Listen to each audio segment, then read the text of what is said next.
అక్కడ ఆకలితో దప్పికతో ఒక బిడ్డ నోరు ఎండిపోతోంది ప్రభు. పోతే పోతుందా? ఆ శిలారూపం దాల్చినప్పటి నుంచి నీ మనసు కూడా బండబారిపోయినట్టుంది.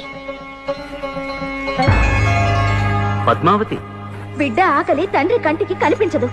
అవును, కంటికి కనిపించదు, మనస్సుకు కనిపిస్తుంది.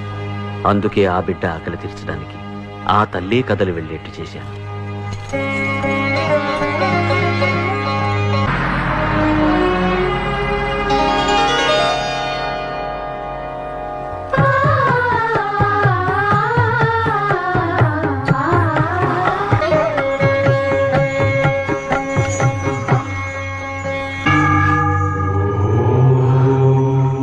ఏమిటి బాబా అలా చూస్తున్నావు?